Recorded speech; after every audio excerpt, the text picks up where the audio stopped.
I'm Kat, and I play dead. well, with Halloween coming up, we had to do something fairly spectacular. So we're going to have a look at some of the creepy games that are available. So, first choice is a pretty obvious one, but this list wouldn't be complete without at least one Cthulhu game. I love Cthulhu, I love Lovecraft's writings. Sadly, most of the games, for me, don't hold up to that expectation. Plus, they're usually co-op, and I don't do co-op games. Okay, I know this is co-op. We actually won a pre-release copy of this exact game, in fact. After demoing Pandemic for years, I was sick and tired of it. We won this because Rob's a big Cthulhu fan, and I have to say, I quite enjoy it. I'm going to open it up. Let's have a quick look. So, if you've played normal Pandemic, the premise is very similar. So, if you have played normal Pandemic, you can jump in and play. So we have our board with our different coloured areas. Except here is the main differences. Instead of really boring cubes, we have cultists. We have these little cultist figures. Can't see. How well can you see them? And just to make it even more terrifying, we have some shoggoths. So, as with normal Pandemic, you're trying to collect cards of the same colour in order to close the gates, which are marked on the board here. So instead of curing diseases, you're trying to close the gates and stop creatures getting in. The one thing that I really liked about this is you can see marked here, we have these cards up here, and instead of an epidemic, we reveal one of these cards. Now, they all have various effects.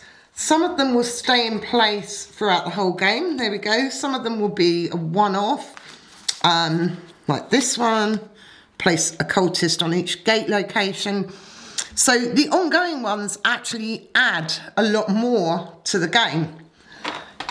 Instead of the boring pawns, we have different player characters with their different abilities, just like in standard Pandemic.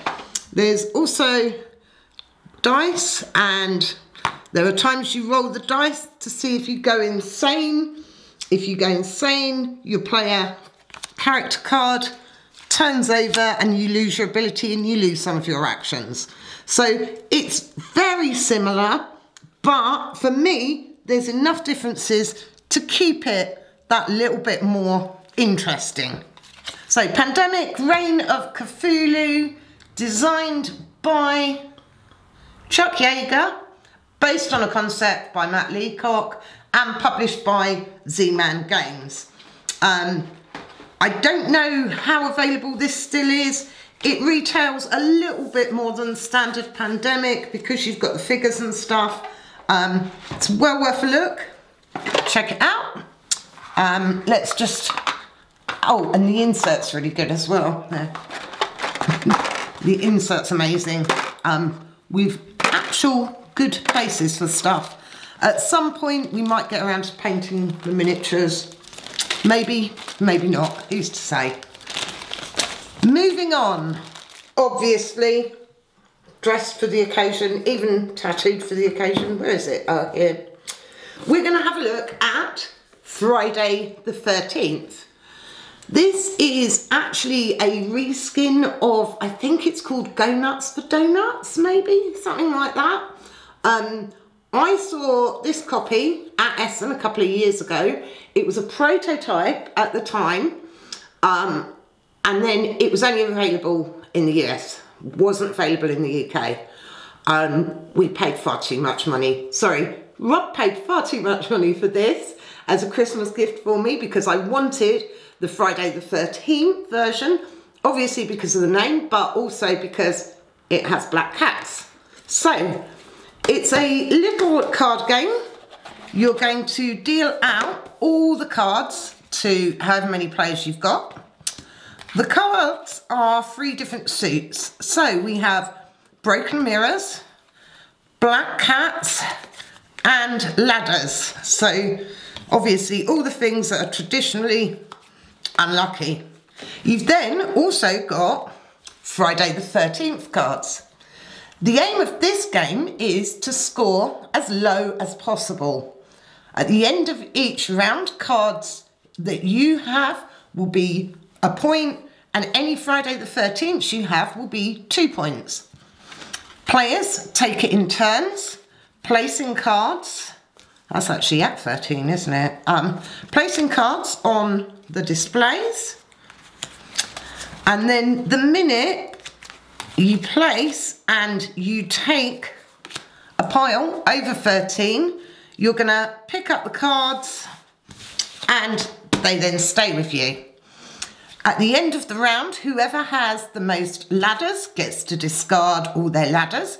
Whoever has the most cats throws away all their cats. Whoever has the most mirrors gets rid of all the mirrors, and then count up the cards that you've got left over. So these will be worth 1 each, and then if I'd messed up in the game and had to pick up any of the Friday 13th, they'd be worth 2 points. So the box recommends you play it over 4 rounds. We tend to play it pretty much until we get bored. See, who needs donuts? Look at these cats, look how cute they are. Really neat little game, really simple, fun, quick and easy. I'm going to say you can play 1 round, you can play 4 rounds like the game suggests, or play until you're ready for bed. So that is Friday the 13th.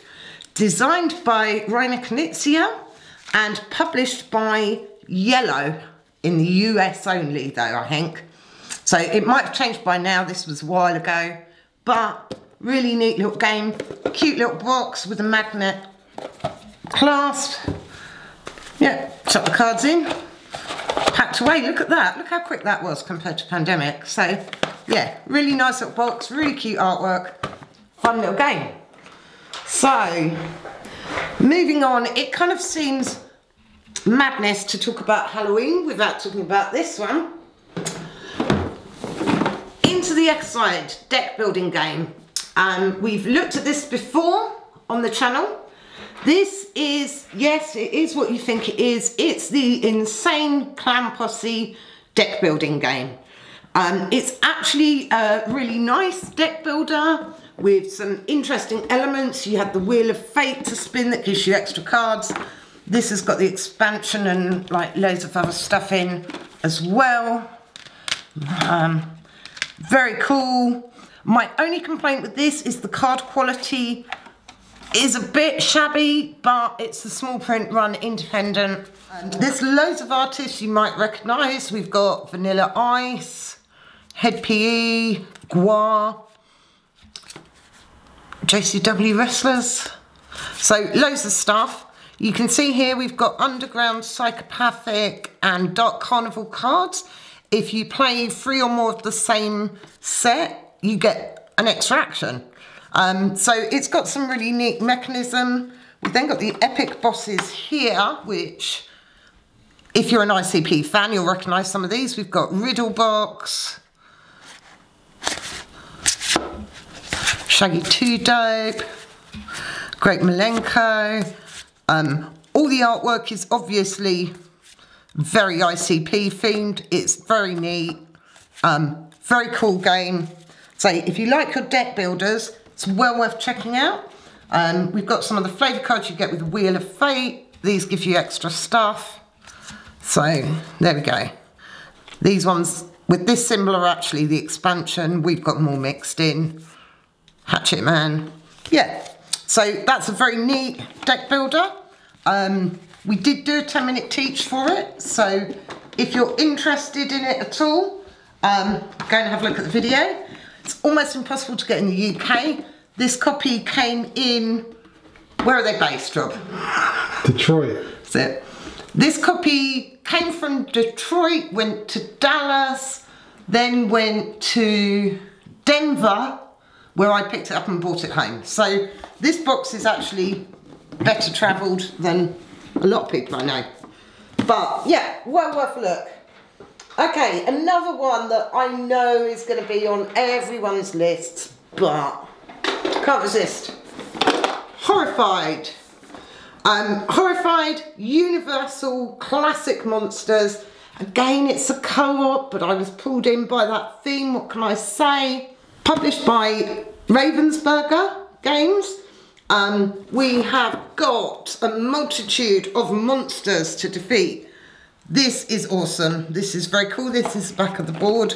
So as you open it, we warned you. Very cool. Oh look, our games are such a mess. You choose a certain number of monsters you want to defeat each game. Each of them has different abilities and different victory conditions.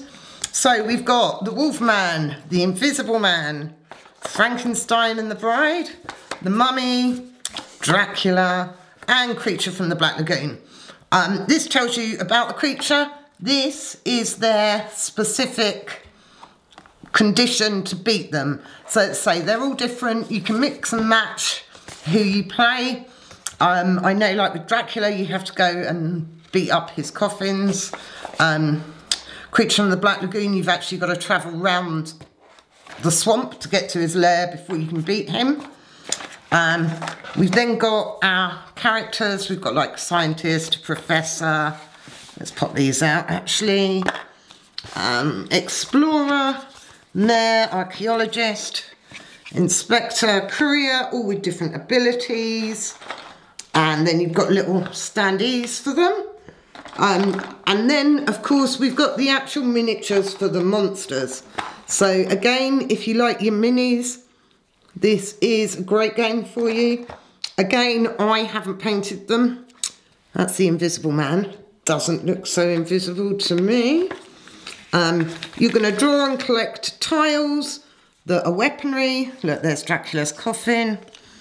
I haven't got the board out. I showed you the back of the board. I didn't show you the main board. That's not very good, is it? So the monsters are going to come after you. You just need to beat them before they get to you. So let's actually have a look at the main board. Oh gosh. See, that's actually what you need to do to beat them, is just smack them with the board.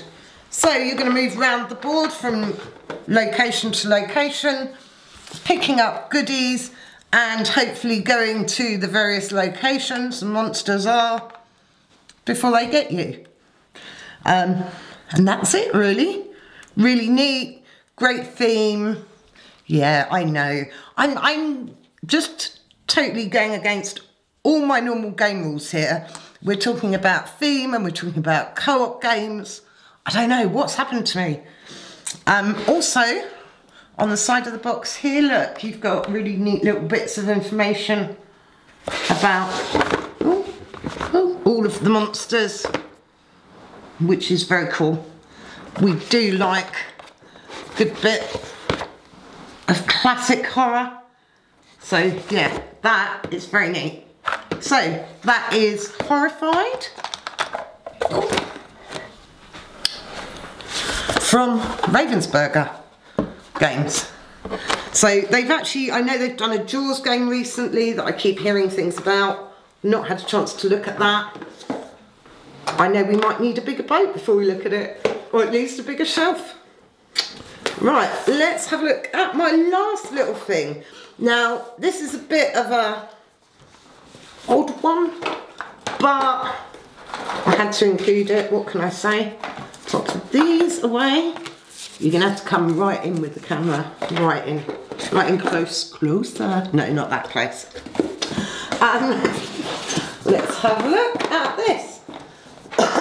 I don't know if you can get these anymore, but these were pretty special and they were cheap, so I had to buy them.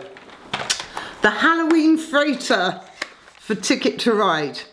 Now, honestly, there's no special rules or anything with these. They're just adorable little pumpkin trains, look. Yeah, they're just a set of trains, but they're a set of trains containing pumpkins. It's called the Halloween Freighter. Little box, that's it. But how cool are they? I love Halloween, so I had to have it. Simple. That's it really. That's all I've got for now. I've got something big coming up on Saturday for the big day. So don't ghost me. Subscribe, like, follow me on social media. On Instagram, Twitter, Facebook, I Play Red. Come and say hello. Thanks for watching. Hope you enjoyed this. Happy Halloween!